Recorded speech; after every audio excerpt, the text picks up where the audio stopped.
Are you missing key networking metrics? Is your fancy service mesh consuming too many resources? Hey Pixelers, Michael Haddon here. BPF will replace Linux. Okay, now the hype is out of the way, let's get into the details. What is a kernel?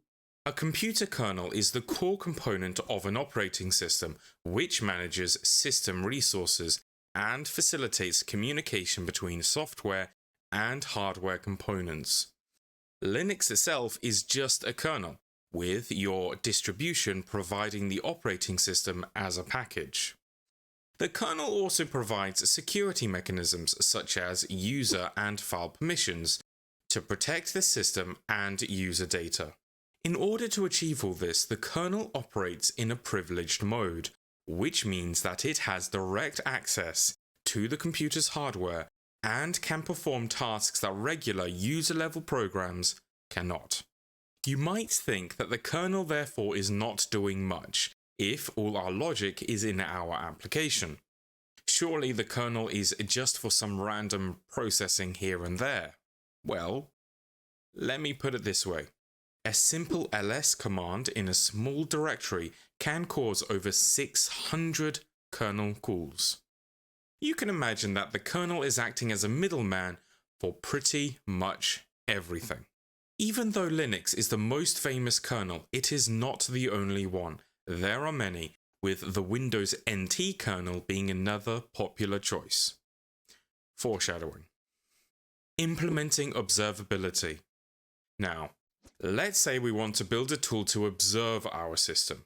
We can build it with our application, but then we will need to create different observability implementations for each application type.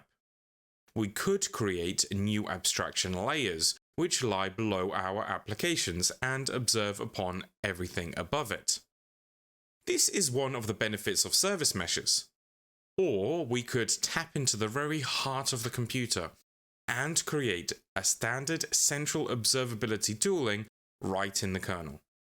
The last one obviously sounds like the most attractive, until you realize that kernel changes can take years, and that's not even taking into consideration the length of time that it'll take your distribution to integrate these changes. That is, of course, assuming the kernel would even want your changes. We could instead write our own custom kernel modules. However, how many kernel engineers do you know? As mentioned before, the kernel has privileged access to everything on the computer, the ability to crash or steal everything.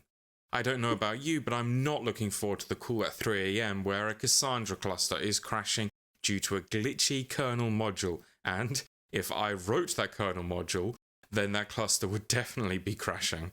But what if we had a way of extending the kernel's behavior in a way we can trust? eBPF Verifier. The eBPF Verifier is the technology that makes eBPF interesting.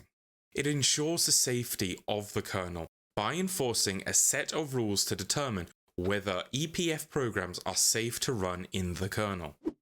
When an eBPF program is loaded into the kernel, it goes through the verification process, which involves analyzing the bytecode and ensuring that it conforms to the eBPF instruction set, and that it doesn't violate any kernel rules that could cause system instability or security issues. The verifier analyzes the eBPF program's control flow to ensure the application is considered safe. For example, detect and disallow infinite loops, detect and disallow dereferencing of null pointers, detect and disallow applications with unreachable instructions, detect and disallow accessing of memory outside the program's allocated range, detect and disallow accessing methods and data that are outside the program's context defined by the program type. Detect and disallow stack overflows. Programs must stay within their allocated stack space. Detect and disallow invalid usage of data types. In short, it ensures that regardless of input, that the program will always terminate safely. This is essential, as a crash in the kernel will be catastrophic. This does not mean we can just install any sort of eBPF program, as it can still be used for malicious intent. I would only trust eBPF programs that you would not mind giving production root access to. Even though the above list is pretty extensive, and I'm pretty sure that there's much more security features in this technology, I will emphasize the trust concern, as I am sure we can find various security holes over the coming years. So, let's not get too ahead of ourselves and wait before we dump our entire node modules into our kernel. Now, we can't just write our program in any language, as our program needs to have its bytecode verified by the eBPF verifier. However, the choice between C and Rust is already probably the majority of languages you would expect to write something like this in. eBPF.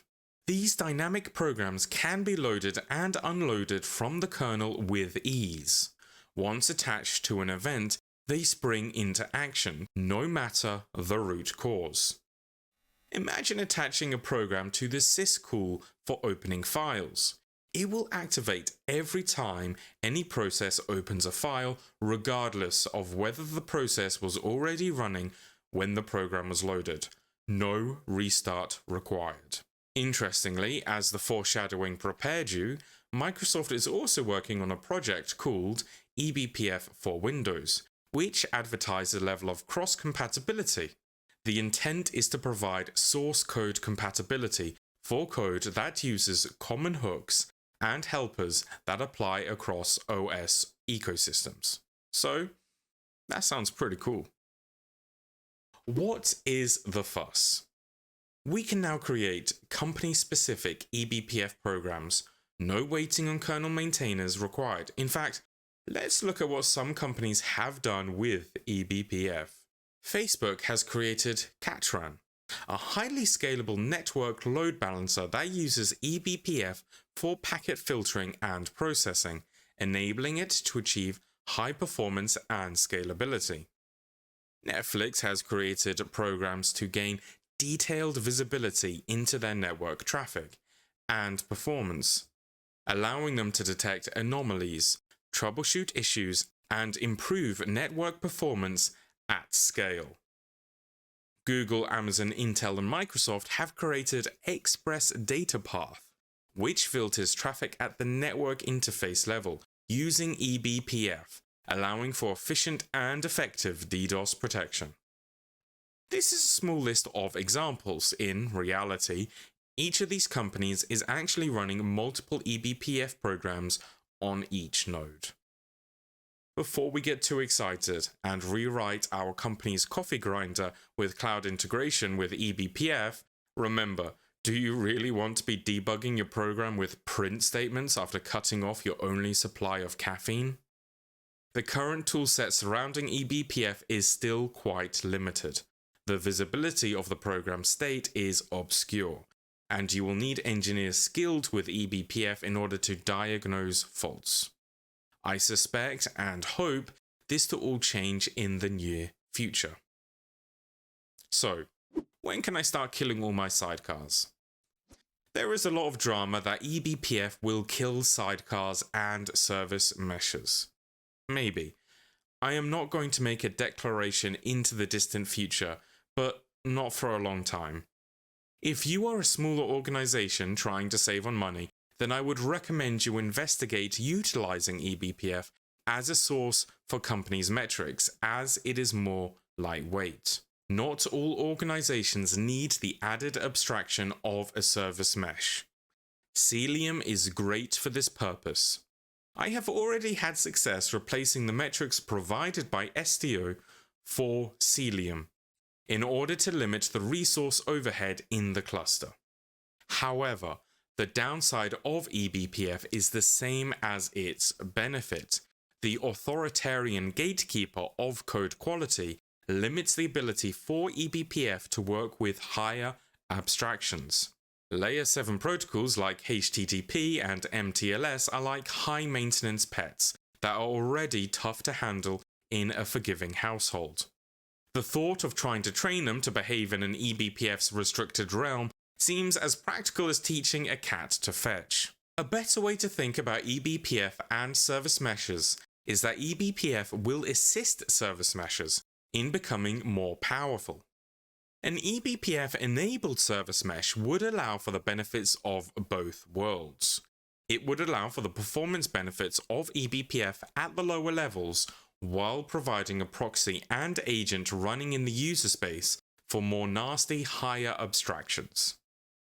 We could run the proxy on each node instead of each pod, but then the resource scaling is not necessarily linear according to the processing units. So probably the future is exactly the same as we have it now, just more efficient and with more features. In a future video, I think it would be fun to create our own little eBPF program together. Maybe see if we can crash the kernel. I am also intending to do some deep dives and analysis on popular eBPF integrated programs such as Falco, Cilium, Pixie, and more. Thanks for checking out this video. As always, I hope you guys have a lovely day. Cheers.